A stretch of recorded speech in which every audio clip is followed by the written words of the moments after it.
Aqui é a Prof. Fran e hoje eu quero te falar sobre uma série que os estudantes de direito costumam adorar.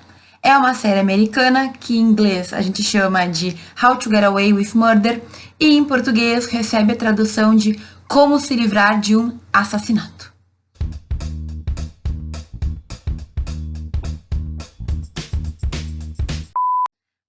Eu não sou uma crítica de séries ou de filmes, mas eu gosto de fazer vídeos sobre alguns desses documentários e séries e filmes e vídeos e tudo mais que tratam do mundo jurídico. Por quê? Porque muitos alunos de direito assistem essas séries e aprendem algumas coisas e ficam com dúvidas em outras. Aqui no canal já tenho vídeos em que eu falo sobre outras séries, em que eu recomendo documentários, em que eu comento aí alguns artigos, alguns livros que eu acho realmente interessantes. E hoje eu quero falar de uma série que é muito conhecida, que em inglês é How to Get Away with Murder, mas que em português se traduz como Como se livrar de um assassinato, né? E basicamente é uma série que é muito vista, que trata de direito, que trata de faculdade de direito, que trata de uma advogada muito conhecida, mas que existem alguns pontos, ao meu ver, que a gente tem que ficar atento. Então, assim, dá para ver série tranquilo, sem ficar pensando na vida real. Mas existem alguns pontos que a gente pode aprender e refletir com as séries. Essa série em específico, ela tem sim alguns pontos que diferem, né, que são diferentes de outras séries que a gente encontra mais ou menos sobre o mundo jurídico, sobre o mundo dos advogados, sobre o mundo dos tribunais. E eu quero, nesse vídeo, fazer comentários sobre essa série, então. Eu vi todas as temporadas, certo?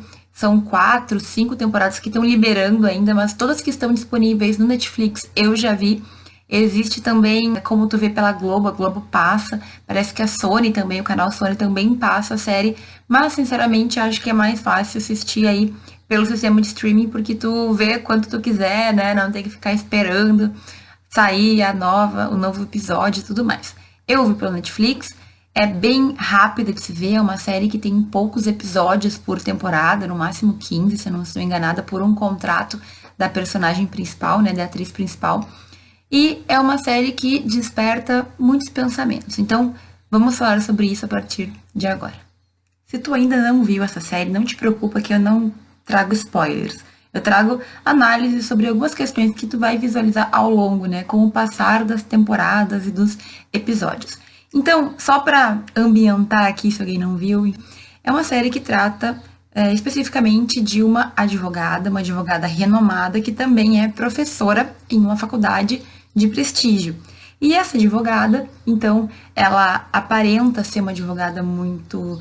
Ela é uma advogada muito reconhecida, aparenta ser uma pessoa muito séria, uma pessoa muito dura, certo? E ela escolhe alunos para acompanhá-la no seu escritório de advocacia. Ela é uma advogada criminal, então ela trata de questões penais. Ela defende pessoas que cometeram crimes. O que acontece aqui? Tudo começa a se desenrolar já com a primeira cena mostrando que tinha alguma coisa muito estranha. Eles estavam falando sobre um corpo, sobre assassinato, os alunos, e a gente não sabe muito bem o que acontece. Isso é uma característica muito forte dessa série. Eles começam já sempre no início da temporada pelo final, e aí as coisas vão se desenrolando, e aí tu vai entendendo o que acontece. É uma maneira que eles têm de te manter preso, porque tu já de primeira vê uma cena que tu não entende nada, e aí aos poucos eles vão desenrolando e tu vai compreendendo o que aconteceu, certo? Então, já na primeira temporada começa com isso de mistério e assassinato, e a gente começa a entender os personagens. A professora Annelise, ela escolhe cinco alunos que vão acompanhá-la, então isso era, digamos, algo máximo, uma coisa que eles queriam muito, porque os alunos disputam entre si para conseguir acompanhar aquela professora, uma exímia profissional reconhecida, certo? E aí a gente vai vendo que existem muitas questões além daquilo que a gente vê de cara. É uma professora, uma profissional super reconhecida, todo mundo quer ser como ela, muita gente admira ela, mas existem outras questões que envolvem a vida pessoal, principalmente dessa professora, que acabam fazendo a gente refletir, certo? Então, basicamente a gente vai ver a resolução dos casos, que ela está trabalhando, os alunos ajudam. A gente vai ver ela em corte também, ela nos tribunais defendendo, os alunos ali participando, e as questões de sala de aula e, claro, os relacionamentos que acontecem entre toda essa gente, né? E digamos que o grupo de personagens vai expandindo, vai aumentando. Uns entram, outros saem, outros são tipo um fantasma que vão e voltam, né? Então, é uma série que te prende por isso.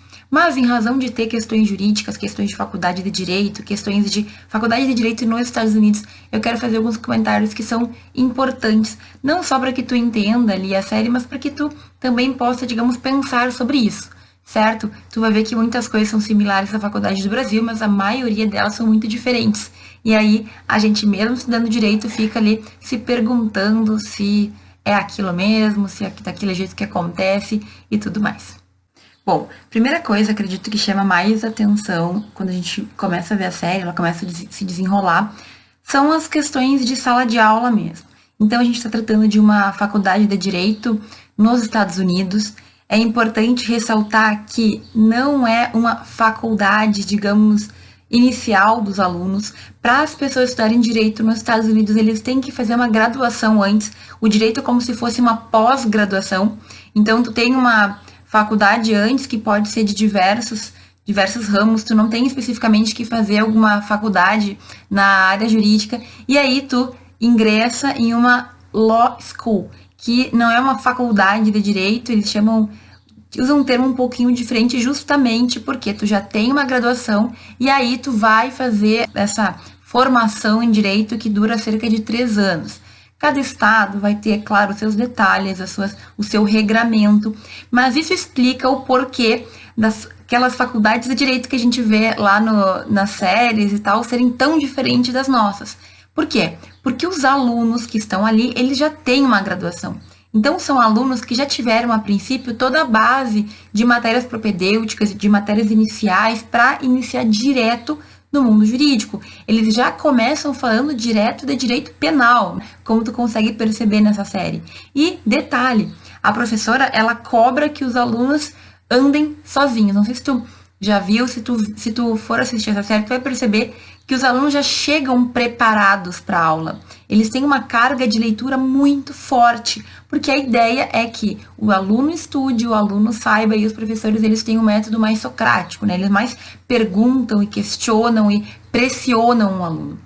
Essas faculdades, né, faculdades de direito nos Estados Unidos, que tu tem que ter uma graduação antes, elas são muito caras. Em geral, é muito caro estudar direito lá. Então, a gente entende que poucas pessoas conseguem arcar, né, quando os pais pagam, ou quando, muitas vezes, o aluno faz um empréstimo. Então, muita gente sai super endividada da faculdade, tendo que trabalhar para pagar aquela dívida, aquele débito estudantil. E é muito difícil, é quase impossível tu conseguir trabalhar enquanto tu faz a faculdade de direito lá. Por quê? Porque apesar de ser um pouco diferente da nossa faculdade, apesar de ser 3 anos, é muito intenso. O aluno, ele é quase um autodidata. Ele não vai para a aula para receber aulinhas de conteúdo, como a gente faz aqui. Porque aqui a gente chega direto dos bancos do ensino médio, né? Tu sai da faculdade, aliás, tu sai do colégio e já vai direto. Ou então, aonde tu estiver, tu consegue entrar diretamente numa faculdade de direito. Então, nós temos todo aquele conhecimento prévio, todos aqueles semestres iniciais para nos dar o fundamento, e lá não é assim. Então, o aluno lá já chega com um grau, né, um nível maior de conhecimento, de capacidade, um nível maior de, digamos assim, entendimento de como funcionam as coisas. E quem vai para a faculdade de Direito, em razão de ser um valor muito alto de investimento, já vai justamente para conseguir ganhar mais dinheiro, né? A maioria dos alunos americanos que estudam direito, eles se voltam para o mercado que vai dar dinheiro. Então, as aulas que tratam de direitos muito subjetivos, que não são muito econômicos, elas costumam ter menos alunos e menos interesse do que aquelas aulas que tratam de temas que dão muito dinheiro, como é o caso, por exemplo, do direito esportivo, do direito de imagem, do direito de publicidade, que lá nos Estados Unidos é uma área muito grande, que dá muita grana, porque tem contratos milionários. Então, aulas que se voltam para o dinheiro fazem mais sucesso lá. É diferente do Brasil, em que a gente tem, digamos assim, todas ao mesmo tempo e a gente acaba tendo que lidar com todas e, na verdade, na maioria das faculdades de Direito a gente consegue escolher muito pouco. As nossas faculdades, elas são muito presas àquela matriz curricular. A gente tem algumas escolhas que a gente faz, mas de forma geral todo mundo tem que estudar um monte de matéria diferente ao mesmo tempo. Vejam, é interessante o sistema dos Estados Unidos, mas é totalmente diferente do nosso. Aqui a gente estuda teoria, depois a gente vai para a prática. A regra geral é essa, né? Lá eles partem direto para a prática, para depois entender algumas questões teóricas e depois verificar o que os livros dizem. Tanto é que lá a jurisprudência é super importante. Eles estudam o que os juízes decidem para ir vendo, para ir percebendo quais serão as modificações, como que eles podem defender o seu caso e o que eles podem fazer.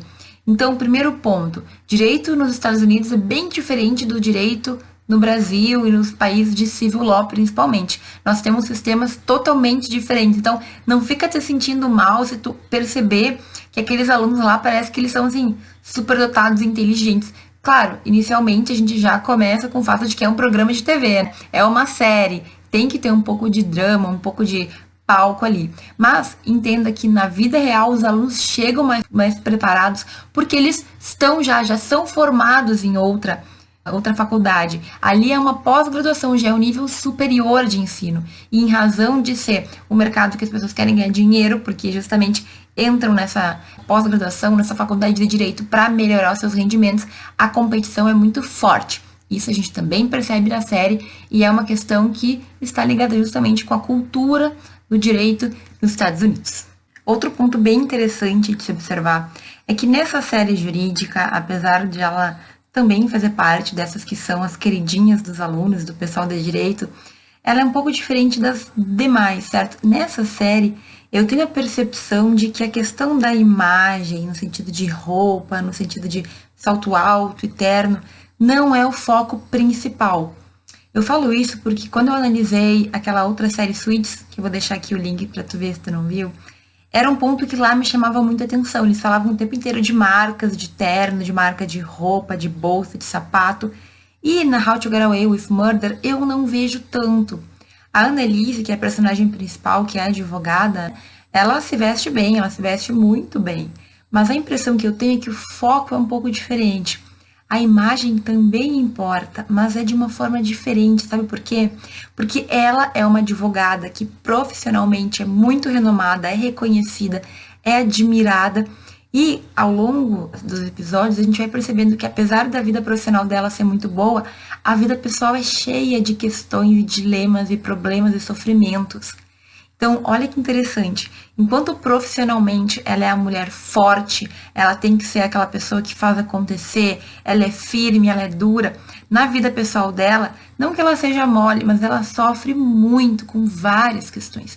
Questões que a gente até nem espera que uma pessoa tão forte, assim, uma casca tão dura, tenha. Algumas fraquezas que ela luta, que ela tenta superar, certo? Então, vejam, olha que interessante é fazer essa análise.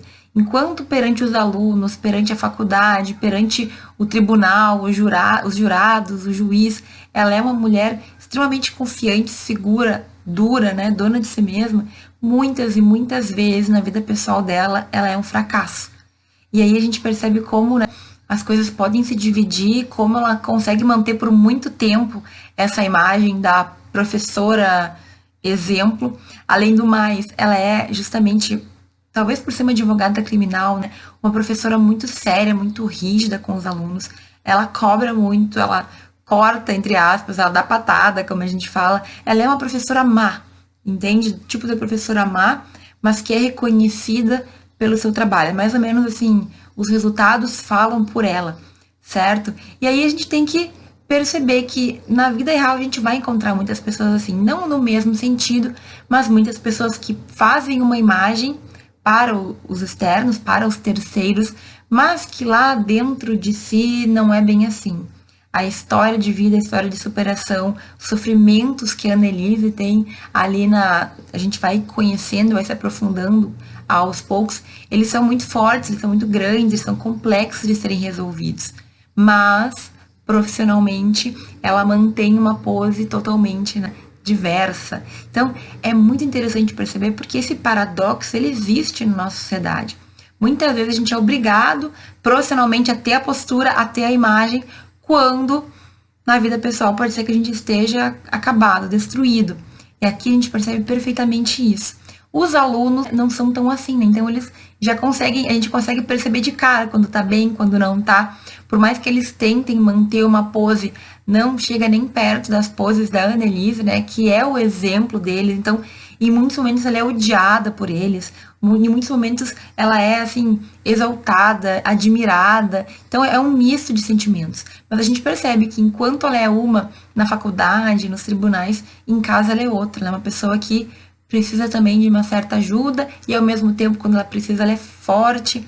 É bem complexa. É uma personagem muito complexa. E isso é muito interessante da gente ir percebendo isso e aprofundando, certo? O ser humano, em geral, ele é complexo.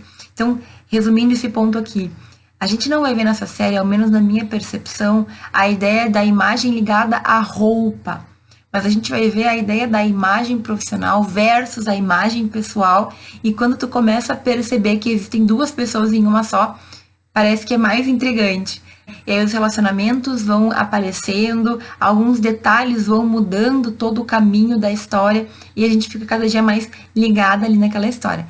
Muito interessante de se perceber, então, como a personagem é construída, certo? E como isso pode sim ser visto na vida real, porque hoje a gente tem esse mundo, o mundo de bastidores, em que no Instagram ou no Facebook eu posto uma foto linda, maravilhosa, passo um filtrinho, na vida real posso estar acabado, posso estar infeliz, posso estar em depressão, mas ninguém sabe se eu não falar.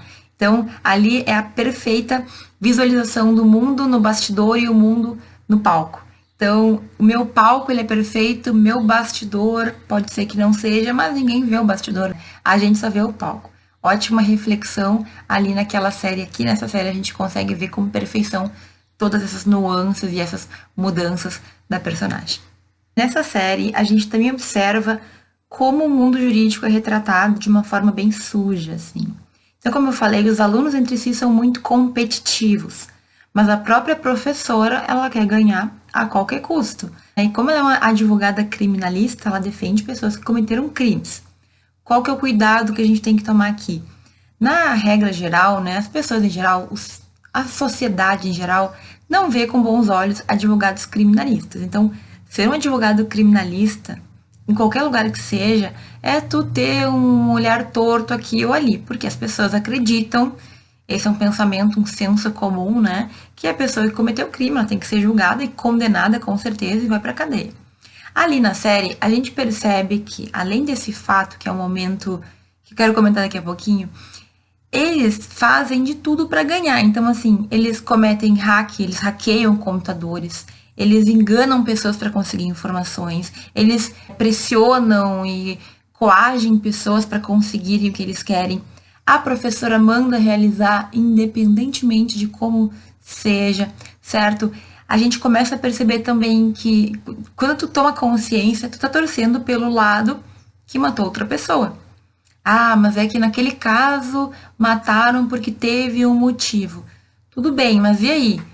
É porque eu tenho um motivo, então eu posso fazer? E aí, em muitos momentos, tu te pega torcendo pro lado que normalmente tu não iria torcer, sabe? Tu não ia ficar do lado daquela pessoa na vida real. Mas, como ali é vendido como uma história, a gente acaba se posicionando. Então, voltando à história da advogada criminalista, né? Eu percebo que na série eles amenizam muito as situações para a advogada sempre ter o apoio de quem tá vendo a série. Então, a gente não sente ódio dela, a gente não sente raiva dela, a gente não questiona muito os posicionamentos dela, porque eles nos vendem, digamos assim, um sentimento. Então, eu não me lembro em nenhum dos casos de eu ser contrária, não tomar aquela perca porque esse cara fez uma coisa horrível e ele merece ir pra cadeia. Não, eles tratam de uma maneira mais, digamos, mais delicada, para tu sempre ter, digamos assim, um sentimento pelo criminoso. Não deixa de ser criminoso. Matou. Ah, mas é que teve uma justificativa. Mas matou, certo? Matou, assassinou, fez alguma coisa, cometeu um crime. E aí, eu quero falar novamente sobre essa história do criminalista no Brasil. Os advogados criminalistas, eles realizam o trabalho deles. Alguém tem que defender essas pessoas, certo? Tu não é obrigado a ser um advogado criminalista. Muita gente não conseguiria. Eu, por exemplo, não conseguiria ser uma advogada criminalista. Mas pelo menos nós que estamos no mundo jurídico, a gente tem que entender o papel dessas pessoas. Todo mundo tem direito à defesa, todo mundo tem direito ao devido processo legal. E mesmo que o defensor, que o advogado defenda um estuprador, defenda alguém que cometeu, sei lá, um crime bárbaro, defenda, enfim, quem seja, essa pessoa, por mais criminosa que ela seja, ela merece a defesa. Agora vejam, a série ela é muito inteligente, porque ela trata dos casos de uma maneira que tu nunca acha que a advogada tá errada. E na vida real não seria bem assim. Em geral, os advogados criminalistas, eles são muito criticados, duramente criticados pelo que eles fazem. As pessoas não conseguem entender qual é o papel dele ali. Elas acham que é defensor de bandido. E aí, muitas vezes o advogado criminalista ele tem que garantir pelo menos o devido processo legal, que nem sempre acontece. A gente sabe que o Estado também viola os direitos das pessoas.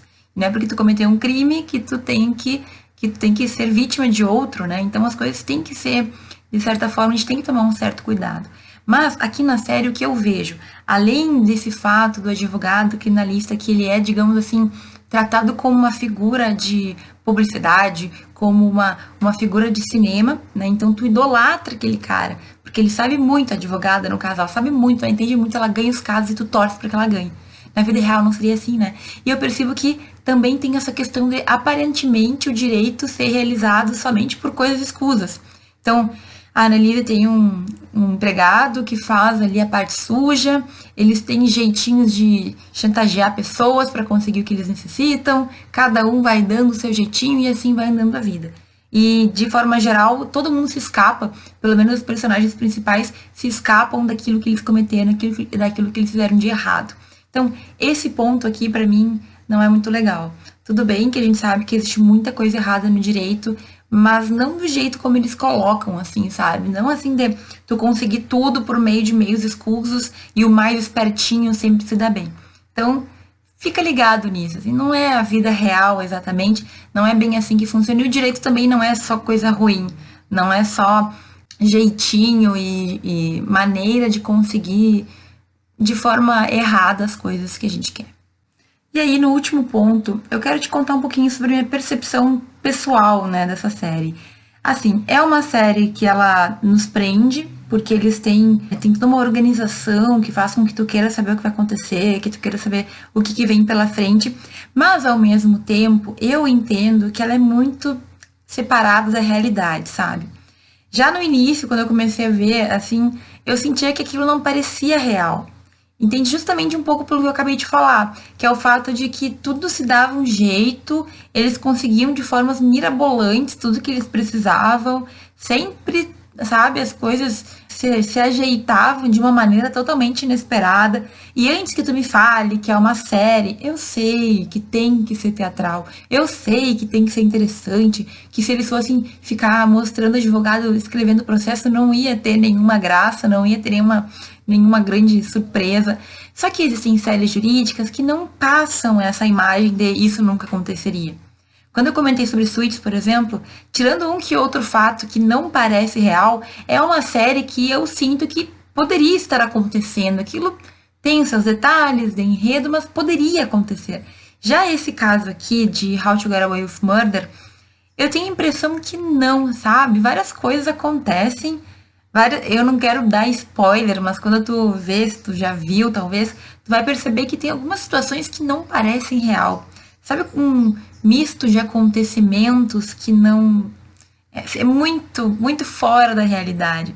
Então, é uma boa série se tu quiser observar algumas situações, se tu quiser ver as pessoas bem vestidas, que não é o ponto principal, mas ali a gente tem. Se tu quiser ver, digamos assim, algumas histórias de relacionamento. Então, uma coisa que eu percebi que me chamou a atenção, a série ela traz muitas cenas de sexo, assim, não que seja explícito, mas dá a impressão que é um pouco apelativo, entende? Que não seria necessário.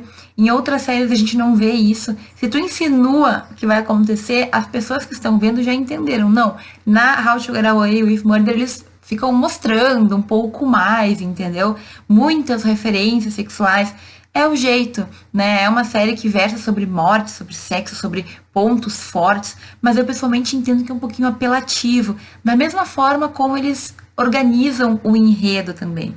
Tu vai perceber que as temporadas meio que se repetem. Tem algumas que eu vi meio que assim, por ver, sabe? Porque eu queria ver, mas sem muita vontade. Tem uns momentos assim que tipo parece que não anda, que meio que apaga, sabe? Umas coisas se repetem. Aí tem outras situações de mistério para ser resolvido e parece que assim, uma bola de neve, sabe? Então, é uma série legal, é uma série que tu pode ver nas tuas férias, se tu quiser aí dar uma espairecida, mas da parte do direito mesmo, a gente vai ter algumas sacadinhas, assim, algumas coisinhas que tu percebe que são interessantes, mas que não são assim algo que não é algo que vai agregar no teu conhecimento.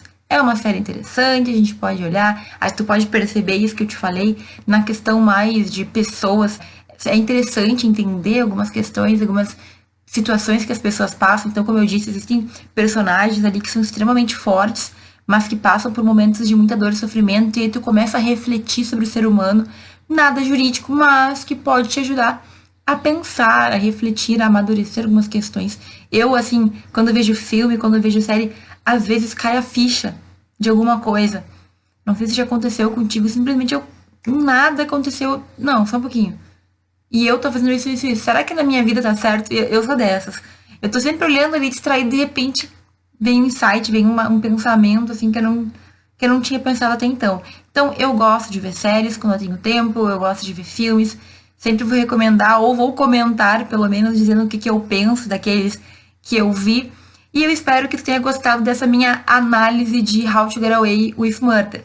Se tu viu outra série que tu acredita que seria interessante eu trazer aqui no canal, ou filme, ou até mesmo artigos, livros, enfim, existem várias questões, deixa no comentário aqui, porque eu sempre estou no intuito de trazer esse tipo de conteúdo que não é extremamente jurídico, mas que tem a ver com direito.